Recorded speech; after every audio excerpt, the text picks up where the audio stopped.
अस्सलाम वालेकुम, क्या हाल चाल है आप लोगों के। आई होप आप लोग बिल्कुल खैरियत से होंगे। मैं बिल्कुल ठीक। तो बस जनाब, आप सबको रमज़ान की बहुत बहुत मुबारकबाद हो। सब लोग इस बाबरकत महीने से फैज़याब हों, अल्लाह के करम समेटें। अल्लाह की नवाजिशात का महीना है ये, क्योंकि इस महीने में बरकतें भी ज़्यादा, नेमतें भी ज़्यादा हैं। तो जनाब, खैर से कल से रमज़ान है, पहला रोज़ा है, तो आज मैं अपने ये लास्ट नाश्ता कर रही हूँ कि ज़ाहिर है कि कल से ये नाश्ता नहीं होगा और वो सहरी होगी हमारी, बल्कि आज ही सुबह जब होगी तो हमारी सहरी होगी।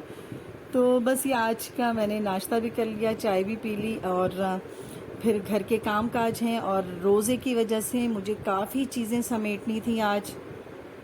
इतने दिनों से मैं लगी हुई थी घर की सफाई में और मैंने वो सिलाई भी शुरू कर दी थी बच्चियों के कपड़े कुछ ना, वैसे ही मेरा मूड हुआ कि चलो मैं सी देती हूँ। तो वो भी काफ़ी फैलावा हो रहा था घर में। तो बस आज ये हुआ कि अब तो बस सारे काम समेट देने हैं, कल से रोज़े हैं तो बिल्कुल इत्मीनान से रोज़े रखने हैं, इबादतें करनी है, रियाजतें करनी है, अल्लाह के करम समेटना है और बस उसके करम में ही आना है हमें। तो अल्लाह सबको बस ये अच्छे दिन देखना नसीब करे, आमीन। तो बस ये किया कि मैंने सबसे पहले ये किया कि थोड़े बहुत कल की तैयारी मैंने शुरू कर दी, क्योंकि कल पहला रोज़ा है। तो मैंने कहा कि मुझसे ऐसा सच इतना नहीं होगा। जानने वाले मुझे जानते हैं कि रोज़ा रखने के बाद मैं बिल्कुल भी ना बहुत ज़्यादा ही फील करती हूँ रोज़े को, और वीकनेस बहुत ज़्यादा हो जाती है और बीपी बहुत लो हो जाता है। तो मैंने कहा कि कल के लिए थोड़ा बहुत कुछ कर लेती हूँ। तो इसीलिए मैंने ये किया कि पहले सहरी के लिए मैंने जो है थोड़े से सालन बना दिया है सच, क्योंकि सब डिफरेंट चीज़ें खाते हैं। बेटी जो है वो, उसने कहा कि ठीक है, वो तो ये सालन के साथ रोटी खा लेगी। बेटे ने कहा है कि वो अंडा पराठा खाना है उसने, तो छोटी बेटी भी, उसे भी अंडा पराठा है। तो ये चीज़ें हैं। तो मैंने कहा चलो मैं कुछ ना कुछ ऐसे बना के रख दूं ताकि अंडों के साथ ये सालन भी हो जाए और फिर वो खजला और फेनी जो ख़ास सौगात है रमज़ान की, वो भी होगी सहरी में।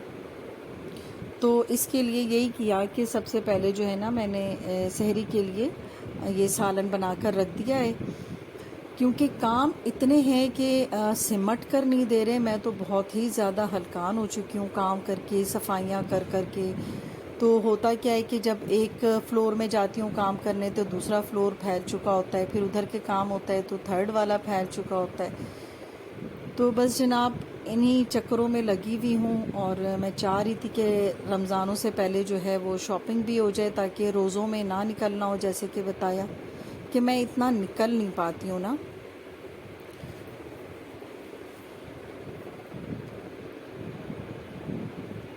अभी मैंने बहुत सारे प्याज ना भिगो दी थी।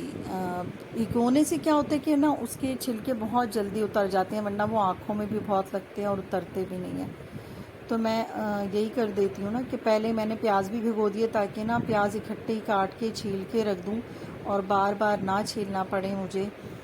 तो यही सब करने कराने में थोड़ा किचन समेटना और फिर दोपहर के खाने की तैयारी, तो ये सारे काम जो हैं वो तो चलते ही रहते हैं। और रोज़ों के लिए कुछ चीज़ें मैंने सोच रखी थी कि मैं वो पहले से ही कर लूँगी। जैसे कि मैंने रात में ही चने की दाल भी भिगो दी थी और काले चने जो होते हैं उन्हें भी भिगो दिया था मैंने, ताकि मैं वो आज ही पका कर ना रख लूँ और उनके पैकेट्स बना लूँ। तो यही स्टार्ट मैंने इसी तरह लिया कि मैंने चने की दाल जो भीगी हुई थी वो हरी मिर्चों के साथ जो है उन्हें मैं पीस कर रख लूँगी, और साथ उसमें जो भी मसाले जाएंगे पकोड़ों के। सच मेरे यहाँ ना बेसन के पकोड़े नहीं खाए जाते, सबको ये चने की दाल की पकोड़े ही पसंद है, मेरे हस्बैंड को तो ख़ास तौर पे ना। तो इसीलिए मैं चने की दाल के ही पकोड़े, पूरे रमज़ान ना यही होते हैं हमारे यहाँ। तो इसको मैंने बिल्कुल ही बारीक पीस लिया और साथ उसमें हरी मिर्चें भी डाल दी हैं।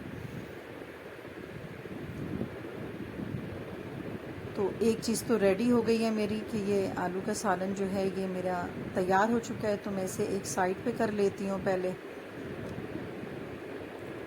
दाल यहाँ पे ये पिस चुकी है तो मैंने इन्हें पीस लिया है। अब इसके अंदर ना थोड़ा बहुत मसाला जो भी जाएगा वो इसके अंदर मैं डाल देती हूँ।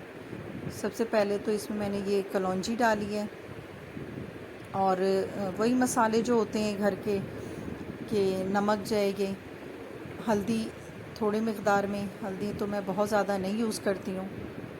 नमक जो है ज़ाहिर है कि वो अकॉर्डिंग टू टेस्ट होगा। और हरी मिर्चें चूँकि पहले ही पीस चुकी हूँ मैं, तो इसके अंदर कुटी मिर्चें डाली हैं मैंने।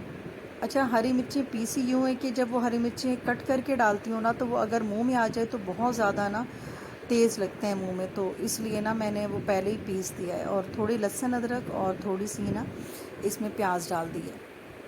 तो बस ये पकोड़ों का जो है ये पूरा तैयार हो गया है, मटेरियल कह लें या बैटर कह लें।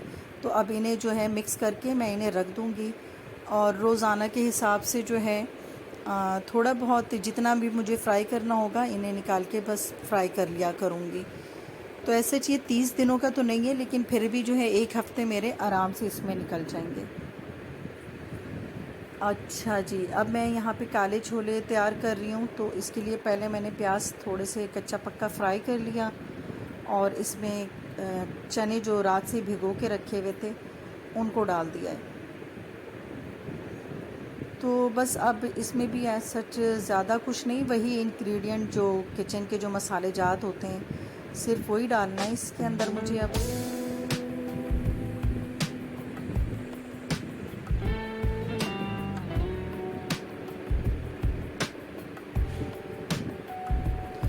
बस यहाँ पर इसमें ये लहसुन अदरक डाला है पहले, तो मैंने इसके अंदर पिसी हुई, और नमक डालूँगी, साथ में कुटी मिर्चें डालूँगी, और थोड़ी हल्दी। हल्दी मैं थोड़ी ही डालती हूँ, तकरीबन आधी चम्मच। और पिसी हुई धनिया, सूखी पिसी धनिया जो होती है वो मैंने भर भर के 2 चम्मच जो है वो बड़े वाले डाल दिए। और यहाँ पर आधी चम्मच जो है ये मैंने मीठा सोडा डाल दिया है, ताकि वो चने गल जाएं अच्छे से। बस इसके अंदर गलाव का पानी डाल दूँगी, और प्रेशर कुकर को मैं बंद कर दूँगी। अच्छा, तीसरी चीज़ जो यहाँ मैं रेडी कर रही हूँ वो है जो फिलिंग बना रही हूँ मैं। इसको ब्रेड में भी बना सकते हैं, और डिफरेंट आइटम के अंदर इसको यूज़ कर सकते हैं। तो ये बनाकर मैं रख लेती हूँ, तो बेटियों को बहुत आसानी होती है कि उसको ब्रेड सैंडविच वगैरह उस टाइप के बना लेते हैं, कभी रोल में डाल देते हैं। तो यहाँ पर बस मैंने चिकन जो है बोनलेस ली है, और उसके अंदर नमक और कुटी मिर्च डाल के उन्हें थोड़े से गलने के लिए छोड़ दिया है, ताकि वो नरम हो जाए। तो उन्हें सिर्फ मुझे या तो हाथों से क्रश कर लें, या फिर वो कर लें, इन्हें चॉपर में चॉप कर लें। तो मैं इन्हें चॉप कर लूँगी। और इसके साथ जो मुझे इसमें मसाला डालना है वो ये है कि इसमें गाजर ले लिए हैं मैंने, थोड़ी सी बंद गोभी लिए हैं, और 3-4 शिमला मिर्चें ले ली हैं। तो इनको भी बारीक बारीक, मतलब सब कुछ ना इवन होना चाहिए, कि अगर चिकन भी मेरे श्रेड हुए हुए हैं तो ये चीज़ें भी बिल्कुल इवन होना। तो बस इनको एक साथ अभी मैं कर लेती हूँ। तो जैसा कि हर घर में रमज़ानों की आमद के लिए जो बहुत ज़्यादा तैयारियां हो रही हैं माशाल्लाह से, तो रमज़ान आते ही हैं तो इतने साथ अपने बरकत लेके आती हैं, इतनी नेमतें लाती हैं। ख़ुद हम हैरान हो जाते हैं कि जब हम इतने बातें कर रहे होते हैं कि लाइक बड़ी महंगाई आ गई है, और चीज़ें में मतलब आग लगी हुई है कीमतों में, लेकिन रमज़ान की ऐसी बरकत होती है कि हम हर चीज़ डेली यूज़ कर रहे होते हैं, रोज़ नई से नई डिशेस बना रहे होते हैं, कम ज़्यादा इतनी चीज़ें हम पका रहे होते हैं रोज़ाना, फ्रूट्स ले रहे होते हैं, कपड़े। तो मतलब अल्लाह मियाँ की ये करम नवाज़ी है हम सब पर, कि हम इस पूरे महीने में अल्लाह ताला हमें इतने सारी चीज़ों से नवाजता है। तो बस यही है कि रमज़ान की बरकतें समेटना चाहिए हमें भी, कि सिर्फ़ ये नहीं कि खाने पकाने में ही लग जाएं, माशाल्लाह से इबादत करें, नमाज रोज़े की पाबंदी तो करते ही हैं। अल्लाह हमें तौफ़ीक दे कि हम मज़ीद पाबंदी से हर चीज़ करें, और अल्लाह की इबादत गुज़ार बंदों में शामिल हो जाएं। आमीन। तो बस यहाँ पर ये क्या है कि चिकन जो मेरा ये तैयार हो चुकी थी, तो इसको मैंने चॉप कर लिया है, और बस उसी पैन में थोड़े से ऑयल और लहसुन अदरक का पेस्ट डाल दिया है, और उसमें ये चिकन भी डाल दूँगी।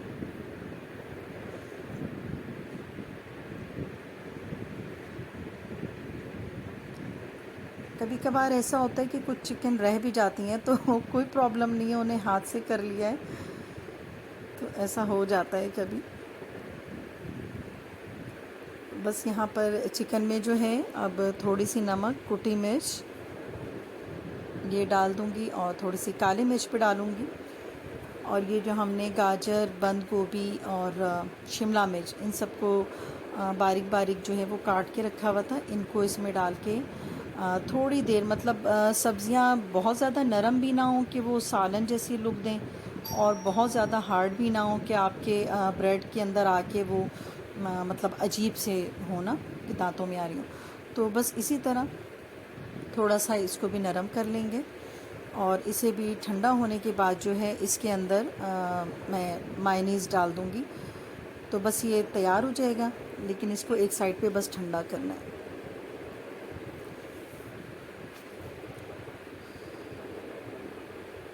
मतलब जितना टाइम हम कुकिंग में दे रहे होते हैं तो उतनी सफाई भी घर की ज़रूरी होती है, तो घर भी साथ साथ में सफाई करवाती जा रही हूँ। और जो मेरी सिलाई मशीन रखी है उसे भी बस आज मैंने बंद कर देना है, क्योंकि तकरीबन सारे काम हो चुके हैं। तो मैं चाहूँगी कि अब सिर्फ़ रमज़ान पर फोकस हो और रमज़ान की इबादत पर ही फोकस हो। तो हर घर में ही ये सब कुछ हो रहा होता है, नई बात नहीं है। हर साल रमज़ान आते हैं और हर साल इसी तरह से ही रमज़ान गुज़र भी जाते हैं। ये 30 दिन इतनी जल्दी आके चले जाते हैं कि बस। यहाँ पर मैंने चटनी बना ली है कि ज़ाहिर है कि जब पकोड़े होते हैं, समोसे होते हैं, तो चटनी भी फिर घर की होनी चाहिए। तो बस चटनी के लिए किया था मैंने, हरी धनिया, थोड़े पुदीना, 3-4 हरी मिर्चें और इमली का पल्प था तो उसको लेके मैंने ग्राइंड कर दिया, साथ में नमक और काला नमक भी उसी के अंदर डाल दिया, और इसको एक जो है कंटेनर में रख दिया है। तो ये अच्छे खासे टाइम जो है ना वो चल जाएगा। तो आजकल ये हो रहा है कि मुझे तो वैसे बड़ा ही शौक़ है कि मैं पौधे लगाऊं, लेकिन बस यही है कि छोटे छोटे प्लांट्स में लगा रही होती हूँ। तो यहाँ पर मैंने ये कॉर्नर बना लिया है कि बस ये यहाँ पर कुरान शरीफ रख दिए हैं, किताबें रख दी हैं, ताकि यहाँ मैं सुकून से बैठ के पढ़ सकूँ, और एक जगह हो मखसूस जहाँ मैं ये सब पढ़ सकूँ। जहाँ नमाज भी रख दी है। तो अल्लाह मेरी इबादत और मेरी नीयत को कबूल करे। तो बस अब आज का व्लॉग मैं यहीं पर बंद करती हूँ, और चाहती हूँ कि आप लोग भी बस अपनी दुआओं में मुझे याद रखें, मेरे घर वालों को याद रखें, हम सब के लिए दुआ करें। ये बरकतों का महीना है, अल्लाह ताला चाहता है कि बस लोग उसके बंदे उससे दुआ मांगें। तो बस अब आप लोग भी मुझे अपनी दुआओं में याद रखिएगा। इजाज़त चाहती हूँ। अल्लाह हाफिज़, अपना बहुत ख्याल रखिएगा, और अगेन रमज़ान की मुबारकबाद हो और पहली सहरी भी मुबारक हो।